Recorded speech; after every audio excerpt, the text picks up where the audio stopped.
They said they'd grab coffee. That was 6 hours ago. It's midnight now. The buzzing lights above the gas station flickered every few seconds, throwing brief shadows across the empty parking lot. I sat on the low concrete curb near pump number 4, my handbag tucked under one arm, the other hand clutching the hem of my cardigan like it might stop the wind from noticing me. My phone had died around 9:30. No charger, no messages. Just silence. The cashier inside had locked the doors an hour ago, giving me an apologetic look before pulling down the blinds. "We close at 11, ma'am," he'd said, though I'd bought a bottle of water and pretzels earlier, as if that made me less of a loiterer. I didn't argue. I just nodded and stepped back outside. They said, "Wait here, Ma. We'll just grab coffee from that shop on the corner." Evan had smiled when he said it, that tight-lipped kind of smile people use when they want to be believed more than they want to tell the truth. Lena didn't even look at me. She was already scrolling on her phone. "Won't take 5 minutes," he said. That was at 6:03. At 7, I told myself maybe the line was long. At 8, I decided they must have run into someone they knew. By 9, I was watching the cars that pulled into the lot too closely, hoping to see my own. And now, it's 12:01. July air, heavy with heat and shame. I'd been wearing the same blue canvas shoes all day. Comfortable for errands, I thought. We were supposed to go into town, Evan had said. Maybe swing by Target, grab you some new reading glasses, remember? Of course I remembered. I had my prescription in my purse, folded neatly next to a note I'd written with all the things I hoped to buy if we passed a pharmacy. Ointment for my knees, some of that lavender soap I liked. Silly things. Small. My car, well, my name on the papers, my insurance, was nowhere in sight. A silver 2009 Buick Encore with a dent on the back fender from when Evan scraped the mailbox 2 years ago. They'd been using it full-time since their own car went out of commission. "Just until we get the Honda fixed," they'd said. That was last fall. At 12:16, a police cruiser pulled in slowly. I stood up without thinking. I must have looked strange. White hair pulled into a tired knot, blouse creased from leaning too long against a gas station wall. The officer stepped out. Young, polite, a little cautious. "Ma'am, are you all right?" "No," I said. "I've been left here since 6. He glanced at the building behind me. "The station's closed, ma'am." "I know." I looked him straight in the eye. "My family drove off in my car and haven't come back. I'd like to report it stolen." He blinked. "You're saying someone stole your vehicle?" "Yes." "Who?" "My son and his wife." There was a pause.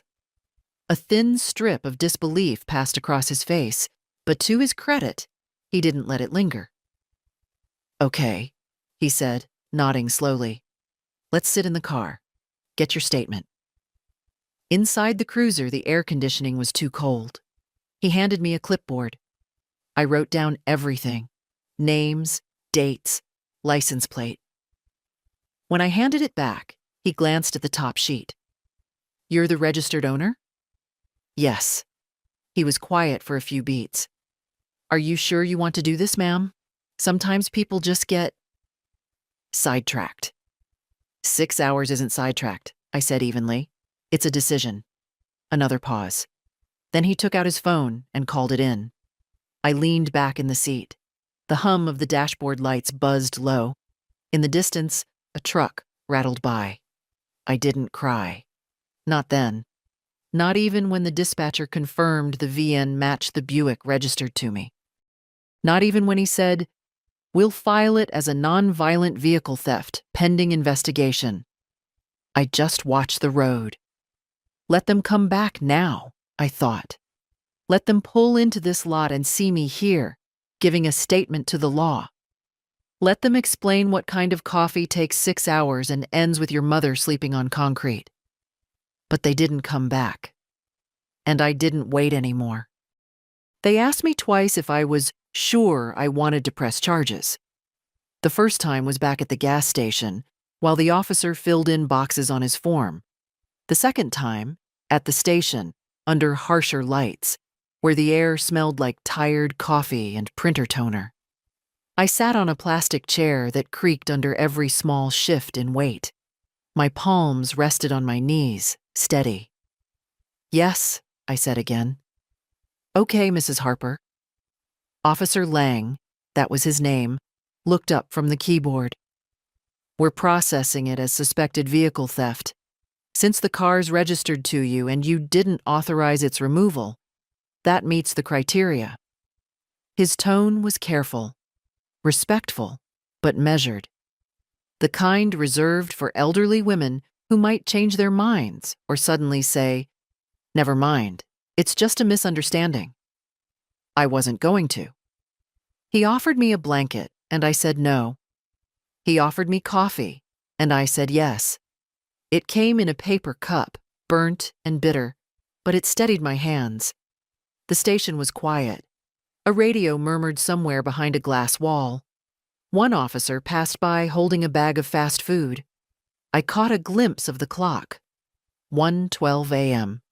Evan once told me, "People do the worst things when they think you won't say anything." He was 17 and angry when he said it, about a teacher who'd taken credit for a group project. I remember how proud I felt when he stood up to her. How I'd told him afterward, "Don't ever lose that spine, sweetheart." Somewhere between 17 and 38, he'd misplaced it. Or maybe I had. Maybe I was the one who let things slide too many times. The first time Lena rolled her eyes when I spoke. The second time Evan forgot my birthday, but remembered to borrow $200. The time they moved into my guest room and never really moved out. Or when the mail started coming in his name. When my groceries stopped being mine. When my car keys ended up in Lena's purse. "Do you have any family who can pick you up?" Officer Lang asked gently. I looked at him for a long time before answering. "No," I said. There were people, sure. A sister in Montana I hadn't spoken to in 4 years. A neighbor who once brought me soup when I had the flu. But no one I could call at 1:30 in the morning without apologizing 10 times. "That's fine," he said. "We can give you a ride home." Home. I almost laughed, but I nodded. "Thank you." The drive back to Desert Hollow Park took 20 minutes.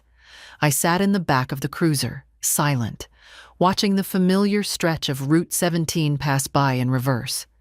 Cacti, billboards, the old pawn shop with the flickering neon ring. It was strange how the road looked different now, not dangerous, just unfamiliar.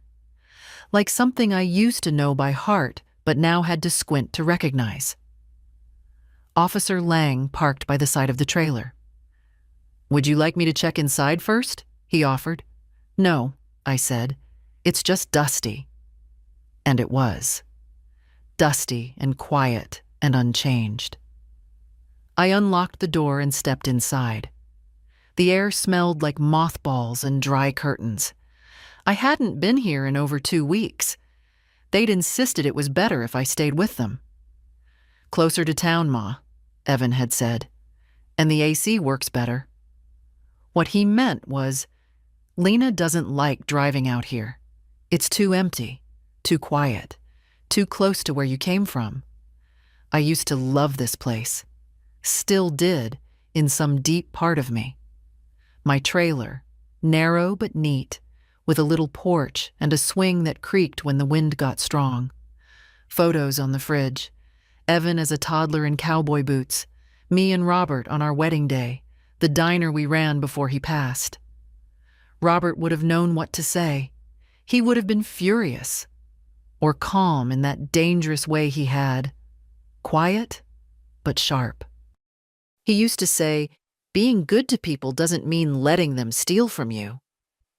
I sat on the couch and kicked off my shoes. The silence wasn't oppressive. It was clarifying. I got up and opened the old tin box on the shelf, the one where I kept all my documents, deed to the car, my will. The power of attorney I'd signed 2 years ago when Lena said it would help with taxes. I started reading.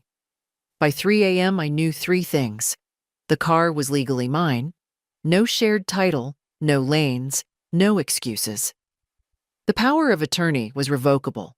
I just had to go to the bank and request it. I had let myself believe that kindness would buy me loyalty. It didn't. I called the bank. Left a voicemail on the emergency line. "This is Jean Harper. I need to revoke a power of attorney first thing tomorrow. Please confirm." I left my number. My voice didn't shake.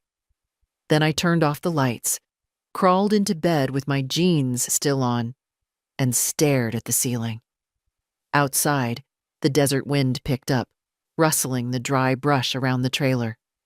Somewhere in the distance, a coyote cried out. I closed my eyes and waited for morning. By sunrise, I'd already cleaned the kitchen, scrubbed the bathroom sink, and reorganized my medicine drawer. Nerves do that to you. Turn time into movement. At 6:42, the bank called back. "Mrs. Harper, this is Jessica from Desert First Credit Union. I received your message regarding revocation of power of attorney. Are you available to come in today?" "I'm on my way," I said. I dressed in my old beige slacks and a crisp button-down blouse I hadn't worn in years. Not since Robert's funeral, maybe. I added a brooch he'd given me, a small silver bird with a blue stone for an eye. I don't know why.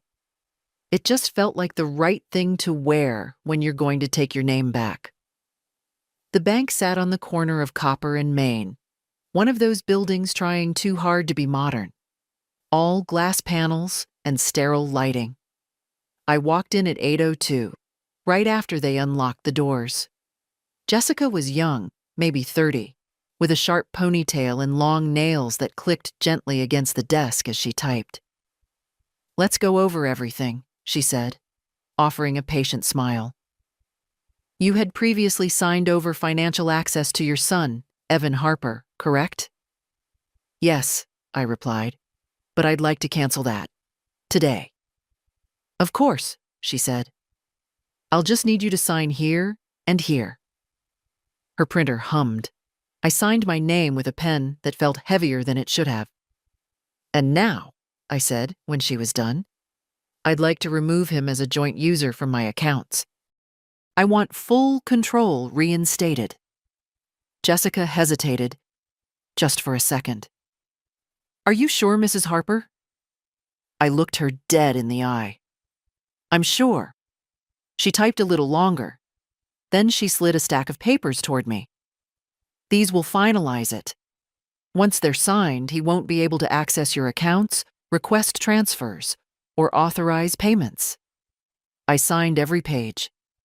By the time I left the bank, the sun was high. The pavement shimmered like foil. I walked across the street to the diner. Not our old one, that closed years ago. This one was newer, louder, full of chrome and people too busy to look at you twice. I took a booth by the window, ordered black coffee and oatmeal. When it arrived, I pulled out my notebook and wrote 4 words at the top of a fresh page. It was never kindness. Then I wrote everything I could remember. Every time I said yes when I should have said no. The day I co-signed their lease. The week I let them move back in, just for a little while. The moment I told myself, it's just easier this way. When I was done, my oatmeal was cold. I didn't care. Back home, I checked the mailbox. A flyer for a real estate agent, a political postcard, a letter from Social Security, and a padded envelope. No return address. Inside was my spare car key. No note, no apology, just the key So they'd figured it out. I stared at it for a long moment before setting it on the counter. Then the phone rang. "Mom?" Evan's voice. Brittle, defensive, trying too hard to sound casual. "We were just about to call you. We had a situation yesterday." "You left me on the side of the road," I said flatly. "It wasn't like that," he replied. "Lena's mom had an emergency. We had to drive out." "You could have come back. You didn't." He went quiet. "I reported the car stolen," I continued. "The police have your names. They know you took it." "Jesus, Mom." Now his tone cracked. "Do you have any idea what kind of trouble this could cause me at work?" "Oh," I said. "So now we're worried." "Come on," he said, trying to pivot. "We were just confused. It was a miscommunication." "No, Evan. It was a decision." Silence again. Then, "Are you really cutting me off from the accounts?" "Yes." "And the house? The trust?" "I haven't touched the trust yet." I heard the breath hitch, the calculations running, the fear. "You're angry," he said finally, "but you don't have to blow up everything." "I'm not angry," I said calmly. "I'm awake." Then I hung up. The silence that followed wasn't heavy. It was clean, like a room that's finally been aired out after too many years. I stood at the kitchen sink and looked out the window. The backyard was mostly dust and stubborn weeds, but I saw a small bloom near the edge of the fence, something purple and defiant, rising out of nothing. I made a list. Call lawyer. Find new insurance company. Make appointment to get the Buick back. Look at used RV listings. The last one was written slow, deliberate, because if they didn't want me in their world, that was fine. I had roads, I had maps, I had time, and I had a full tank of gas. The lawyer's office hadn't changed in 20 years. Same cracked leather chairs, same dusty diploma on the wall, same faint smell of old carpet and lemon oil. But Harold Ellis looked older, thinner, less sure of his handshake. "Jean," he said, rising behind his desk, "you look, well." "I look like a woman who finally ran out of patience," I replied. He smiled, the kind that says he's heard worse in this room. I handed him the folder I'd brought. Inside, the power of attorney paperwork, the will he'd drafted for me 6 years ago, and a printout of my bank's confirmation that Evan had been removed from my accounts. He skimmed the top page. "You're revoking everything?" "Yes. I want a new will. I want Evan and Lena out of it, completely." Harold leaned back in his chair. "Any particular reason?" "They left me at a gas station," I said. "Took my car and vanished. I waited until midnight, reported it stolen." He didn't write that down. He didn't need to. "I'd like to assign everything to my granddaughter, not their daughter. She's Lena's child from before. I mean my other one. Sarah, my daughter Emily's girl." "Sarah? Harper Bowen?" "Yes, she's 19, in community college. Works part-time at the library. She sent me a Christmas card last year. Nobody else did." Harold nodded, tapping his pen. "We'll set up a living trust in her name. You can define the terms. When she gets access, how it's used, full legal structure." "I want it airtight," I said. "I want Evan nowhere near it. No appeals, no revisits, no loopholes." "I can do that," he said. "But Jean, they're your family." "No, Harold," I said, soft but firm. "They were, until they made a different choice." He didn't argue. We spent 2 hours going over documents, changing beneficiary lines, setting up contingencies. I declined his offer of coffee.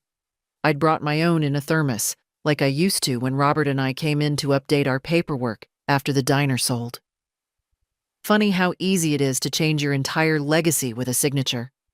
You just press a pen into paper and say, "This is mine, not yours." When we were done, Harold stood to walk me out.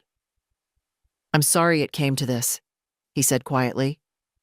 "So am I," I replied, "but I'm not sorry I'm doing it." Outside, the sky was blinding with sun. I slipped on my sunglasses, big ones, round, a little silly. Robert used to call them my movie star shades. I liked how they made everything look less sharp, less personal. Back at the trailer, I checked the mailbox again. Another padded envelope. Inside, the spare garage door remote, 2 house keys on a ring I'd forgotten even existed, and a sticky note that read, "We're sorry. We panicked." No signature, no return address. Just that. We panicked. I sat down at the table and laughed hard. The kind that starts in your chest and rises up until it feels like it might carry you away if you let it. They didn't panic when they drove away. They didn't panic when they ignored my calls. They panicked when the bank called to confirm changes. They panicked when they realized I wasn't bluffing. At 3:17, the doorbell rang. I opened it to find Lena standing there. She looked smaller than I remembered. Not physically, just less sure of herself. Her hair was perfectly styled as always. Her makeup was flawless. But her eyes darted. "I know I shouldn't just show up," she said quickly, "but Evan's spiraling. He didn't sleep. He says you won't take his calls." "I won't," I said. She swallowed. "I think there was a misunderstanding." "No," I replied. "There wasn't." She blinked. "Jean, it wasn't planned. We didn't mean to leave you. You just made a choice. And now you're realizing it came with consequences." Her hands twisted in front of her. "You don't have to cut us off. That car, we didn't think." "You didn't think," I interrupted. "Exactly." "I know I've never been your favorite," she said, voice tight. "This isn't about favorites," I said. "This is about decency."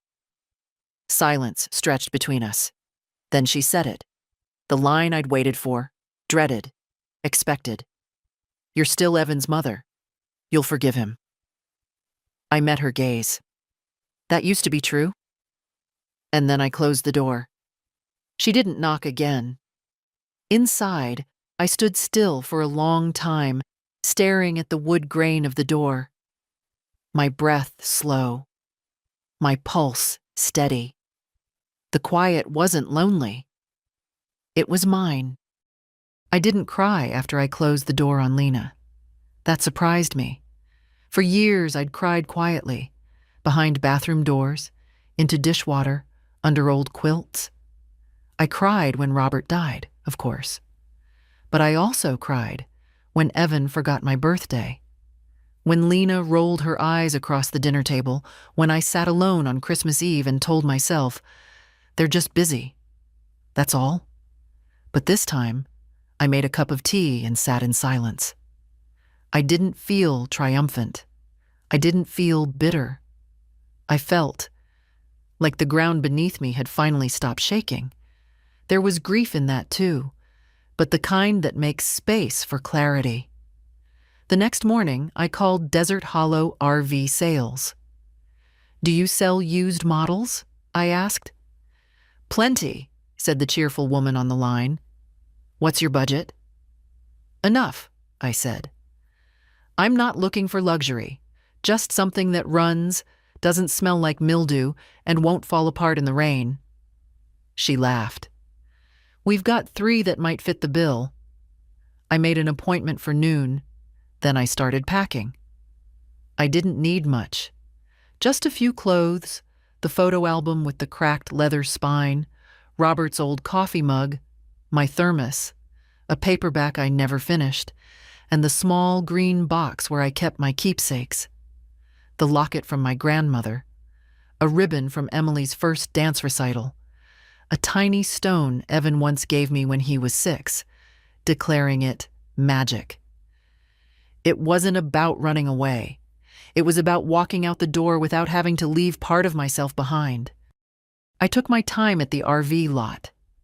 The salesman, a man named Troy with sunburned cheeks and dirt under his fingernails, showed me 3 options. The first smelled like mildew. The second had a dent the size of a watermelon in the rear panel. The third was small, steady, and beige. Forgettable from the outside, but surprisingly clean within. "This one's older," Troy said, "but she's got a good engine. Single owner. Took her across the country twice," he said. I ran my hand along the counter inside. It was laminate, not fancy, but solid. "I'll take it," I said. Troy blinked. "You want to think about it? Sleep on it?" "I've done nothing but sleep on things," I replied. "How much to hold it today?" He named the price. I paid it on the spot. Back at the trailer, I started making lists. Insurance transfer. Storage arrangements for what I'd leave behind. DMV appointment. Mail forwarding. I didn't tell anyone. Not yet. At 6:45, my phone rang. Sarah. I hadn't heard her voice in over a year. Not since a brief birthday call, polite and awkward, cut short by a professor walking in early. "Hi, Grandma," she said. I heard something happened." I sat down slowly. "Who told you?" "Mom," she said. "Well, not directly. I overheard her talking to Uncle Evan. She sounded scared. Said you were cutting people out of your will, that you'd..." "Snapped." "Snapped," I echoed. Sarah hesitated. "I didn't believe her. That's not you." I was quiet for a moment. Then, "Do you remember the Christmas card you sent me?" "Of course. It had the little fox with the scarf." "You were the only one who remembered." "I always remember you," she said. Then, gently, "Are you okay?" I looked around the kitchen, at the packed boxes, at the worn edge of the curtain where the sun always hit. "I am," I said. "I really am. I don't want to take sides," she added quickly. "But I just wanted you to know I'm here. If you need anything." I smiled. "Thank you, sweetheart." After we hung up, I opened the old green box. Took out the stone Evan had given me, the one he'd called magic. I turned it over in my hand. It wasn't magic. It was just a stone. But it was mine. The thing about starting over at 74 is that no one really expects you to mean it. At the DMV, the clerk squinted at me like I was senile when I said I was transferring title and registration to a motorhome I hadn't even driven yet. "Planning a trip?" she asked, tapping keys with acrylic nails the color of watermelon gum. "Something like that," I said. She looked up. "You sure you want it in your name only?" "Yes." "Anyone else going to be driving it?" "No." She waited, expecting more. Maybe a man's name, a son, a nephew, a reason. I didn't give her one. The next stop was the insurance office. I'd had the same agent for 30 years, Ben Ramirez, a man with a slow walk and a faster mind. When I walked in, he smiled like I was still the same Jean who used to bring him pie in late September. "Long time, Jean. What can I do for you?" "I need to insure a 2006 Coachman Freelander." His eyebrows lifted. "That's a motorhome?" "Yes." "Where you headed?" "Anywhere." He didn't press, just nodded and pulled up a new policy. While he typed, I studied the walls. Photos of other clients, people I'd known for decades, holding keys, smiling in front of new homes. My picture wasn't up there. I never asked why. Maybe I hadn't done anything worth framing. By the time I left, the Freelander had plates, insurance, and a name I hadn't told anyone yet. I'd written it on a Post-it and stuck it inside the glove box. Lark. Short. Unassuming. A creature that flies when no one's watching. That night, I stood in my old bedroom for a long time. It was cleaner than it had been in years. Nothing on the floor. The bedspread tucked tight. The air smelled like the lemon oil I'd used on the dresser. I pulled open the bottom drawer. At the very back, wrapped in flannel, was the sealed letter I'd written a year after Robert died. I'd forgotten all about it. I opened it. "If you're reading this, Jean," it began, "you're probably wondering what's next. You're stronger than you think. You've survived worse. The people who forget you now never really saw you. Do not be small. Do not settle." His handwriting, strong, looping, like his voice if I listened close enough. I refolded the letter, tucked it into my purse. Then I sat down at the kitchen table and wrote one of my own. "Evan, by the time you read this, I will be gone. Not in the dramatic sense. Just gone. On the road. In my name, in my vehicle, with my own hands on the wheel. I've spent years giving. My time, my money, my silence. I thought that was love. But love doesn't mean disappearing to make other people more comfortable. I let you treat me like a service, not a person. That ends now. There's no anger left in me. Only space. You won't know where I'm going. That's by design. If you ever decide to be a son again, not just a user, maybe you'll find me. Maybe not. Take care of yourself. Or don't. I'm no longer responsible for the parts of you I didn't break. Mom."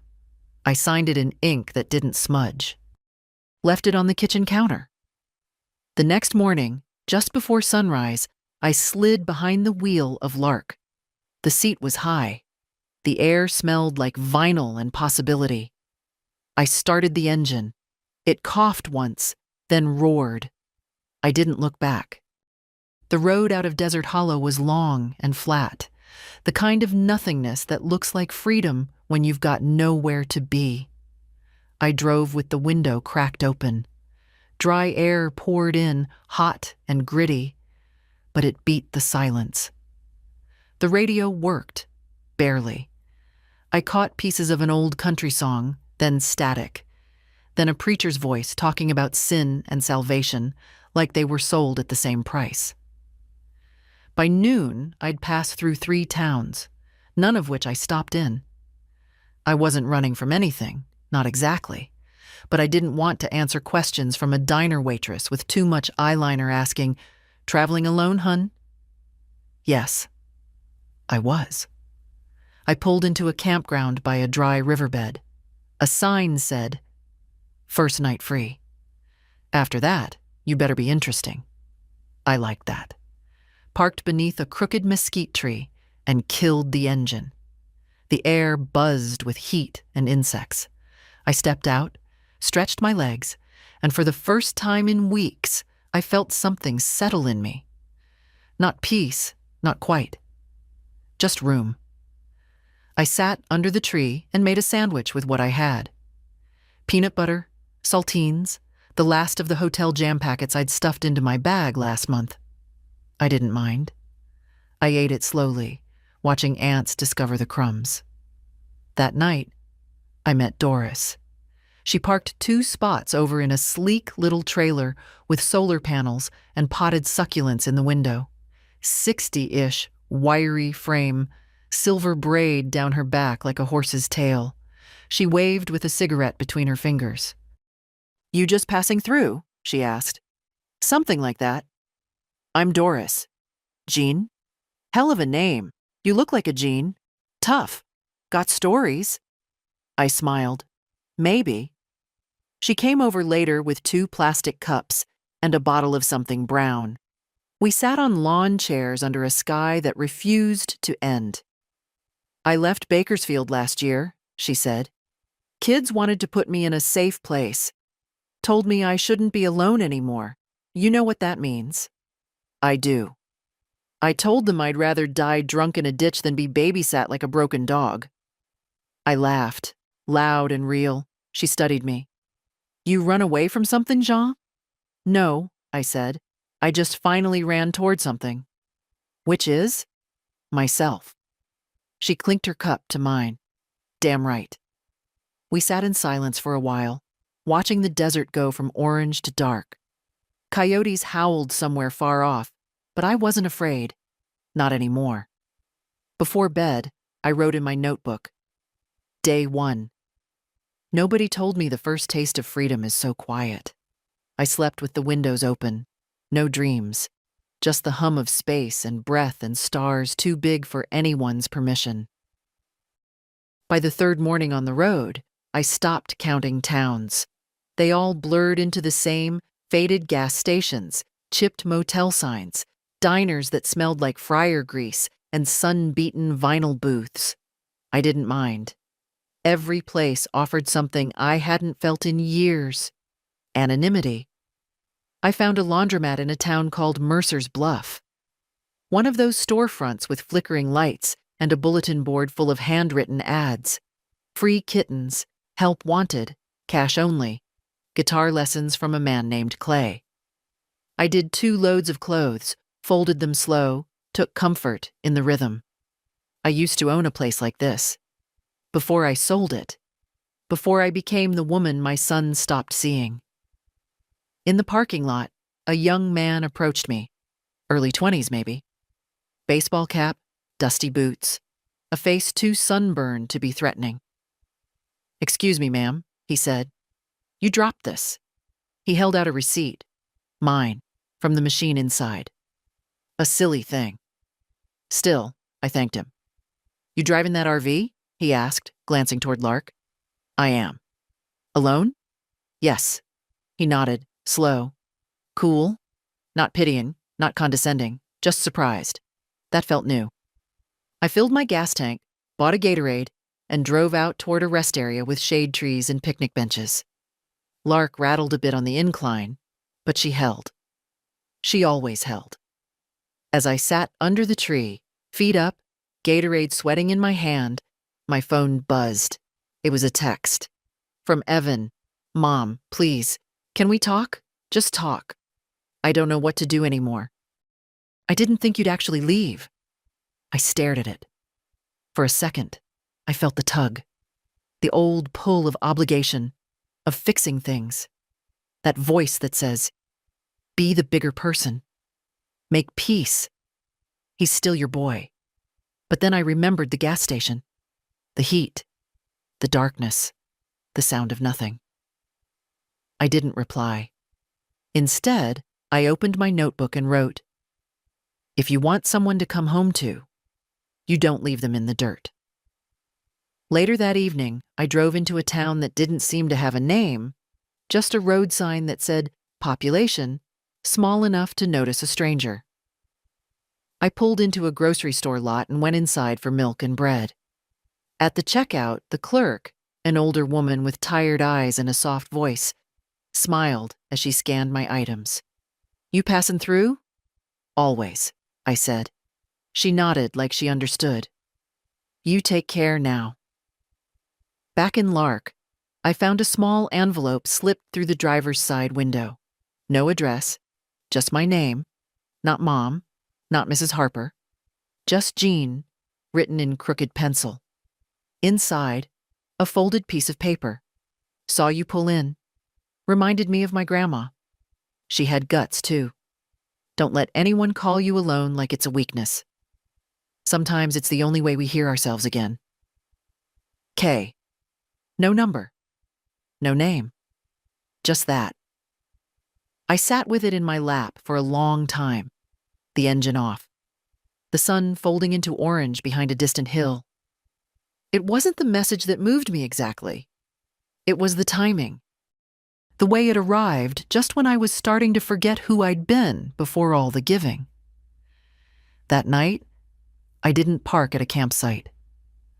I stopped by the side of the road under a sky full of moon and stars. Cooked scrambled eggs on my little stove, drank cold water straight from the jug. Then I sat down at the tiny table, opened my journal, and wrote.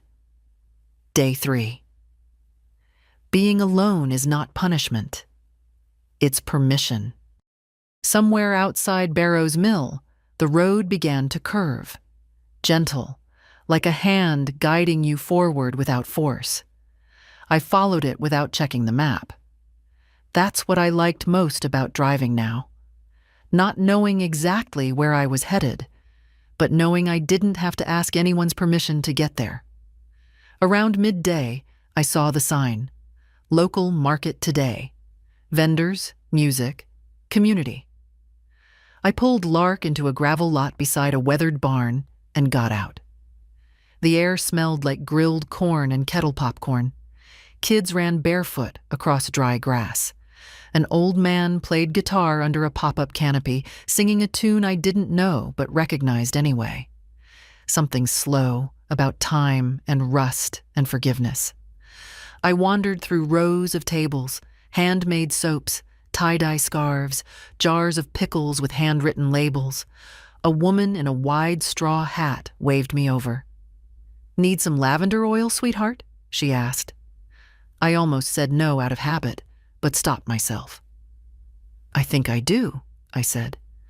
I bought a small bottle, pressed the cool glass to my wrist, and breathed deep. For the first time in what felt like years, I liked how I smelled. Like something clean, something mine. I sat under a tree at the edge of the market, sipping iced tea from a paper cup. Watched the world move without needing me to manage it. That's when I saw the girl. She was maybe 10, standing near a booth, watching me openly, not shy, just curious. After a moment, she walked over. "Is that your RV?" she asked, pointing to Lark. "It is. You live in it?" "I do." "That's so cool." I smiled. "Most people don't think so." She shrugged. "Most people are boring." Her name was May. Her grandmother ran the pie stand, and she was helping out for the summer. We talked about her favorite books, the dog she wanted, the pie she hated baking, peach, and the one she loved, blackberry. "Where are you going next?" she asked. "I don't know yet." That sounds like magic. It did. I hadn't realized until she said it. When the sun started to sink, I bought a slice of blackberry pie and headed back to Lark. May waved from the booth. Her grandmother nodded at me, the kind of nod that says, "I see you. I see what you're doing, and I get it." That night, I parked Lark near a river. No official campsite, just a wide dirt shoulder and the hush of water moving slow. I ate my pie with a plastic fork, standing barefoot in the cool dust. The stars above me were so bright they made my chest ache. I didn't miss my old life. I missed what I used to imagine it could be. After dinner, I sat inside and pulled out a postcard. I'd picked it up at the market, hand-drawn with a sketch of a mountain I hadn't climbed yet. I wrote, "Sarah, I don't know where I am exactly, but it's quiet here. And the pie's good. I hope school is treating you well. You always did like a challenge. I'm proud of you. Not for anything you've done, just for who you are. Write if you feel like it, or don't. I'll be okay either way. Grandma." No preaching. No guilt, just truth. I sealed the card. Tomorrow, I'd find a mailbox. Then I wrote in my journal. Day 4. The world doesn't owe me anything, but I don't owe it my silence either. I mailed the postcard the next morning from a post office so small it didn't have a real doorbell, just a cowbell hanging from a string. A woman behind the counter took the card without a word, slid it into a bin, and smiled. It felt like ceremony, like release. Back on the road, I didn't drive far. I stopped at a quiet patch of land with no signs, no fences, just a wide sky and a single cottonwood tree. I parked Lark in its shadow and stepped out. The silence here wasn't empty. It was layered. Birds, breeze, my own breath. I thought of Sarah, of what she'd said on the phone. I don't want to take sides. She didn't have to. She'd called. That was enough. By late afternoon, the sky began to shift. A storm, high and fast, swept over the horizon like something remembered. I stayed inside Lark, watching the rain streak the windows. It didn't scare me. I liked hearing something stronger than my thoughts. I made soup, wrote in my notebook, read the last few pages of the novel I'd brought. Then, as the storm faded, my phone buzzed. Another message. This time, from Sarah. "Hi, Grandma. I got your postcard. Thank you." I read it twice. Maybe more? I'm not sure what to say, except I think I miss you. Can I see you sometime? You don't have to answer right away. Just think about it. I'll wait. I reread it 3 times, each time slower. There was no pressure in her words, no guilt, just hope, sitting quietly in a sentence. I didn't write back that night. I didn't want to rush. Instead, I made tea. Opened the green box again, the one with all my little keepsakes. Inside, beneath the locket and ribbon, was a photograph I hadn't seen in years. Robert and me. Laughing. It wasn't posed.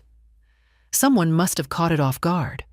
His arm was slung around my shoulders, my head thrown back, his eyes soft. We looked like people who belonged nowhere but beside each other.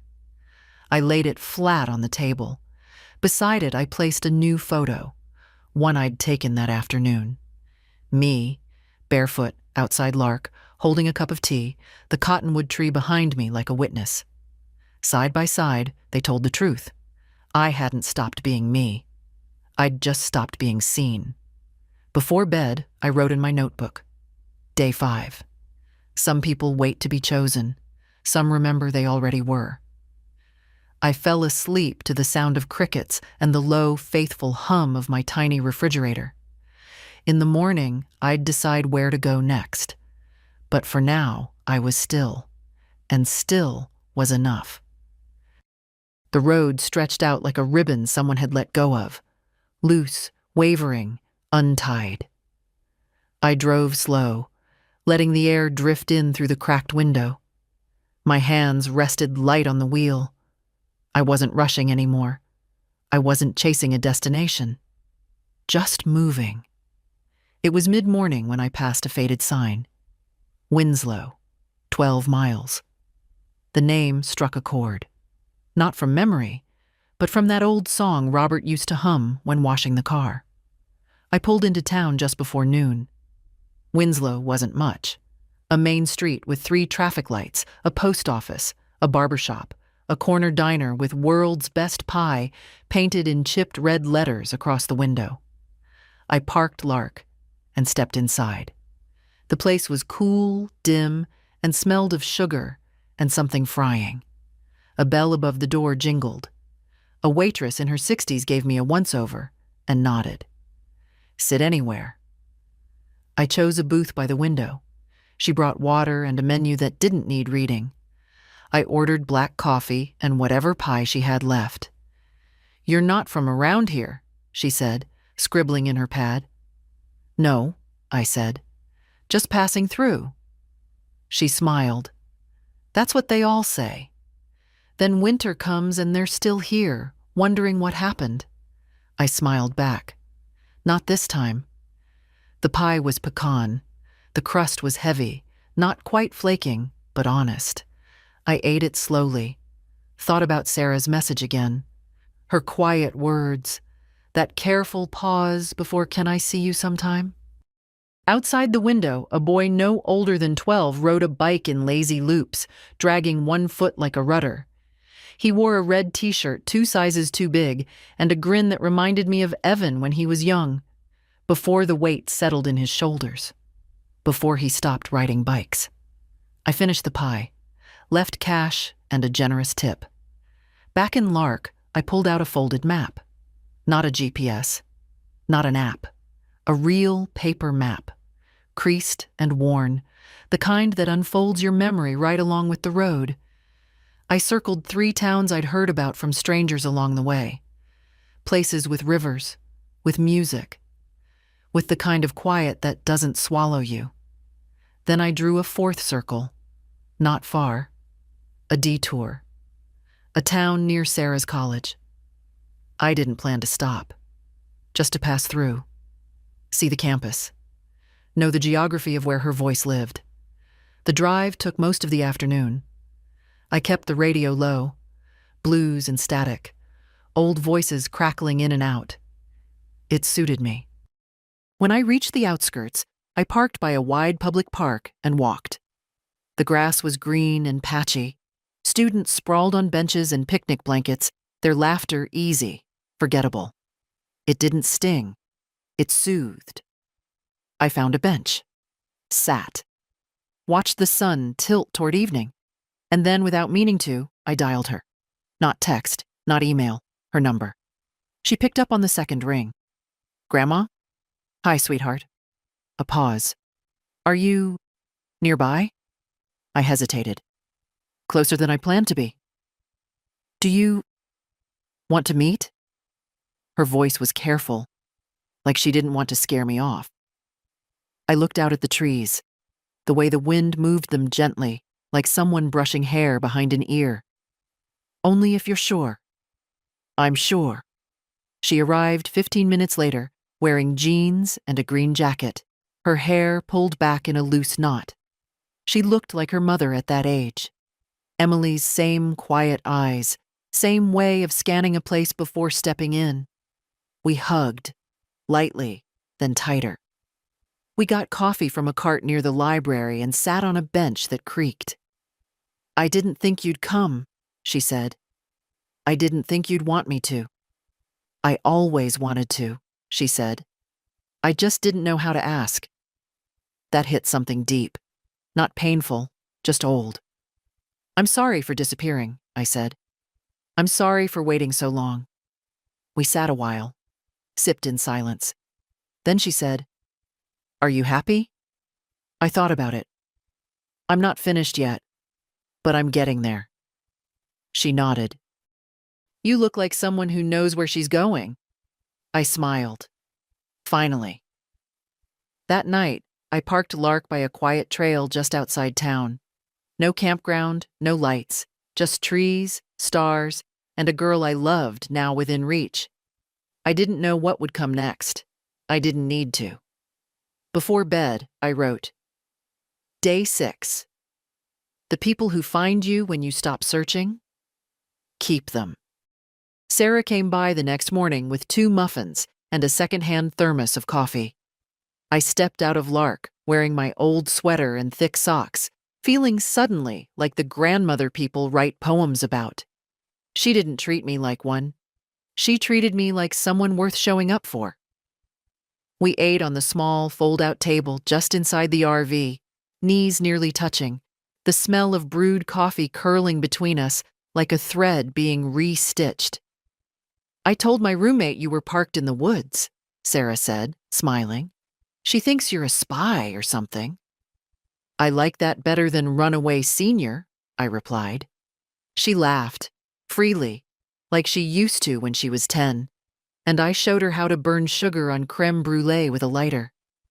It struck me how little time we'd actually had together, and how much of it still felt like ours. I never asked, she said. Why now? I didn't answer right away. I poured more coffee, watched it steam. You ever realize, I said slowly, that you've been in a room for so long you stopped noticing it had walls? She tilted her head. I kept making myself smaller, I continued. Softer. Quieter. I thought that would make people stay. It didn't. It just made me disappear. Sarah nodded, eyes sharp, listening the way her mother used to, before she stopped calling. I loved your uncle, I said. Still do. In that way you love someone even after they stop deserving it. But I don't owe him what I used to. I don't owe anyone everything. You owe yourself something, she said. Yes. She looked around Lark, her fingers grazing the table edge. This is kind of amazing, you know, what you're doing. It's not brave, I said. It's overdue. No, she said. It's both. We walked later, down a path behind the trail where I'd parked. The leaves hadn't started turning yet, but the wind had that early taste of fall. She told me about her classes, her job shelving books, a professor who called her writing incisive. I like that word, she said. You are that word, I told her. At the end of the trail, she turned to me. Will you stay a few days? I could, I said. Good, she smiled. I want you to meet someone. Someone? A girl, she said, cheeks warming. Her name's Marnie. She waited, just a second, to see what I'd do. I only nodded. Tell me about her. And she did. We sat on a log while she described Marnie's drawings, the way she laughed with her whole chest, the playlist she made for Sarah with songs that somehow made sense in the same breath. It wasn't shock I felt, or fear, just pride, quiet and full. Does she treat you right? I asked. Better than I knew I deserved, she said. Then I'll bring the good china. We walked back in silence. That evening, I called my sister in Montana. I hadn't spoken to her since we argued over nothing 2 winters ago. I told her where I was, what I'd done, what I was doing next. She cried. I didn't. Sometimes the apology is just answering the phone. I went to sleep early that night, curled beneath an old quilt I'd almost left behind. Outside, leaves rustled. Somewhere nearby, someone played soft music. Not loud enough to sing along with, just loud enough to feel less alone. Before I turned off the light, I wrote, Day 7. You don't have to go far to come home. Sometimes you just have to stop handing the keys to people who never planned to stay. Meeting Marnie was easier than I expected. She had kind eyes and nervous hands, brought flowers, dahlias, wrapped in brown paper, and apologized for not knowing if I liked them. I told her I did. Even if I hadn't, I would have said yes. We sat outside a small cafe near the campus. The sun was bright, but not sharp. Sarah kept looking between us like she was waiting for one of us to flinch. We didn't. Marnie told me about her art, her part-time job at the bookstore, the way she and Sarah had met in a class neither of them wanted to take. Accidental blessings, she called it. She made Sarah laugh. Not the polite kind, the belly-deep kind that shakes loose something old. I liked her. More than that, I trusted her. Sarah had someone who saw her. Later, I walked with Sarah back to the lot where Lark waited under a thinning tree. We stood there for a minute, both unsure if it was a goodbye. I don't want to keep you from the road, she said. You're not. She looked down. It's weird, knowing you're out there somewhere, that you could be in Oregon next week, or Idaho. You say that like it's a bad thing. No, she said. It's kind of beautiful. I gave her the small box I'd brought out of the RV. Inside, an old necklace of mine, the tiny silver bird Robert once gave me, and a note written in the same hand I used to leave on napkins in her lunchbox. You don't need to follow my path. Just don't be afraid to leave the ones that shrink you. She read it silently, folded the paper, hugged me tighter than I thought her frame allowed. When she left, I didn't cry.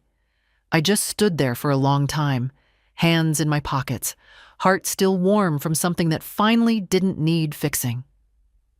That night, I drove west. Just a few hours. No map, no plan. I parked near an old fire road where the trees arched above like cathedral bones and the stars blinked between them like they were listening. I made soup. Played a cassette I'd found at a gas station rack labeled $1, no refunds. It was gospel. Out of tune, full of scratches, but honest. And then I did something I hadn't done in years. I danced, alone, barefoot on the cool vinyl floor, hands lifted without shame, hips loose like they still remembered youth. It didn't matter that no one saw me. What mattered was that I did. When I finally sat, breathless and grinning, I pulled out my notebook. Day 8. If you're lucky, you'll remember who you were before they convinced you to forget. And if you're braver than lucky, you'll let her out again. I left the light on that night. Not because I was scared, because I wasn't. A week later, I woke in the mountains to the sound of frost cracking beneath a deer's hooves. The air was sharp, not painful, just honest. It reminded me I still had skin, still had breath, still had the kind of body that could feel. I made coffee on the little stove and drank it, standing outside Lark, watching my breath curl into ribbons. The deer watched me back from a distance, calm but alert, like we understood something about each other. By noon, I'd made it to a valley town whose name I never caught. Just a post office and a co-op grocery, a woman selling pottery off the back of a truck. I bought a mug the color of moss, paid in cash. She handed me change and said, "You look like you've been somewhere." I smiled. "I've been everywhere I wasn't supposed to be." She didn't blink, just nodded. That's the good kind. I drove another hour after that, stopped for gas, ate canned peaches by the pump. No one rushed me. No one asked what I was doing. That was the gift of being older. Invisibility when you want it, and just enough weight when you don't. Back on the road, I thought about Evan.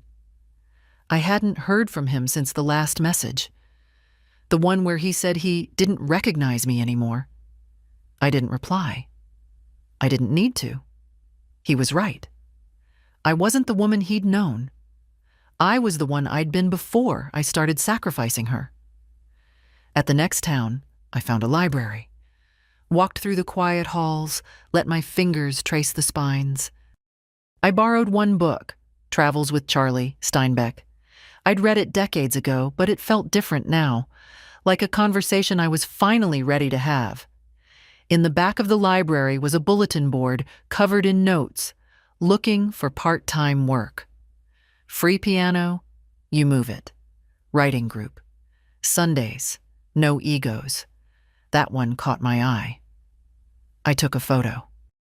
That night, I parked by a river with no name and read the first 20 pages of Steinbeck under a blanket. He talked about motion as salvation, about solitude as restoration. I underlined a passage in pencil. We do not take a trip takes us. I closed the book and stared out at the dark water. Somewhere across it, someone had built a fire. I saw the glow, heard laughter, faint but sincere. I didn't feel alone. I felt like I was part of something I didn't need to own. The next morning, I made pancakes from a mix I'd found in a dusty store. Burned the first one, ate the second with honey and butter, wrote a postcard to Sarah. Still out here, still choosing every turn. You were right about Marnie. She's a bright one. Hold on to her and to yourself. I don't know when I'll be back or if I ever will in the old way. But I'm not lost, just further than I've ever been allowed to go. And it suits me. I didn't send it yet. Just kept it in the drawer. Some truths need to steep a little. Later that day, I took out Robert's photo. Not to cry over, just to check in. I laid it beside a new one I took of myself by the river, laughing with syrup on my chin, wind in my hair. And for the first time, I saw it clearly. He would have loved this version of me. Not because I was wild, but because I was whole. Not because I'd moved on, but because I'd finally come back to the woman he fell in love with. Before the compromises, before the politeness. Before I gave away everything just to be tolerated. I fell asleep early that night, with the book still open on my chest, and the soft rustle of water carrying me somewhere unnamed. Before the light went out, I wrote, Day 9. You don't have to be forgiven for becoming yourself. You just have to stop apologizing for the years you weren't. The last stop wasn't planned, but none of them were, really. I was following the edge of a lake, not looking for anything, just driving the way you do when the road feels like the only place you can think clearly. That's when I saw the sign. Flea Market Saturdays. Old fairgrounds. Rain or shine. It was Sunday, but something made me pull in anyway. There were only a few tables left, the kind run by people who didn't mind being late to pack up. A man sold rusted tools beside a woman with a crate of worn paperbacks. Kids chased each other between rows of tarnished cutlery and mismatched buttons.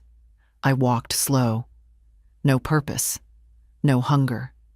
Just a strange sense that I needed to witness something here. That's when I saw it. A table near the back, covered in old postcards.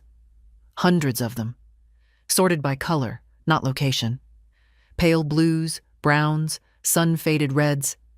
I picked one up, a photograph of a wide highway, empty but waiting. No message on the back, no stamp, just blank space. The woman at the table looked at me like she knew something. "Lost or found?" she asked. I blinked.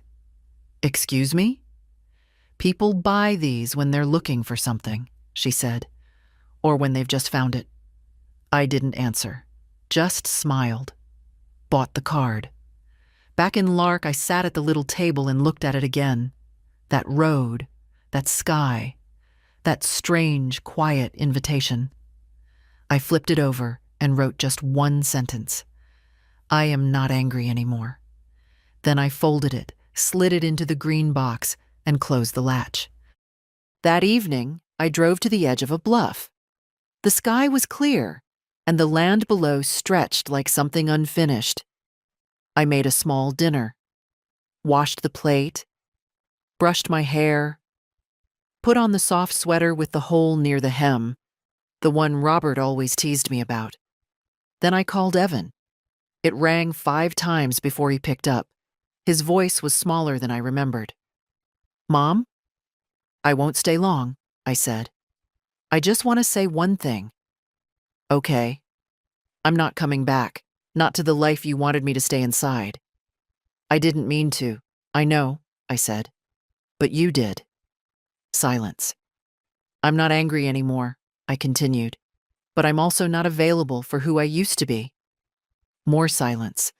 Then, "Are you okay?" "Yes," I said. "Better than I've been in years." A pause. "I'm sorry," he said quietly. "I hope someday you are," I replied.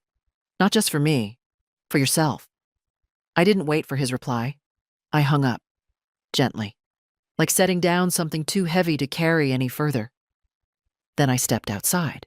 The air was cold, but not cruel. The sky was every shade of dusk. I stood on the bluff and let the wind wrap around me like a coat. My hands didn't tremble. My breath didn't catch. I was here, and it was enough. I didn't need applause or forgiveness, or to be remembered by anyone who'd tried to erase me. I had my keys. I had my name. I had a road still left to drive. Inside, I opened my journal one last time. No date, no number. Just this.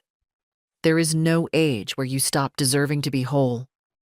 No silence deep enough to erase the sound of your own voice when it returns to you. They don't have to understand it. You just have to live it. If you're reading this, maybe it's time. Start the engine. Let them wonder where you went.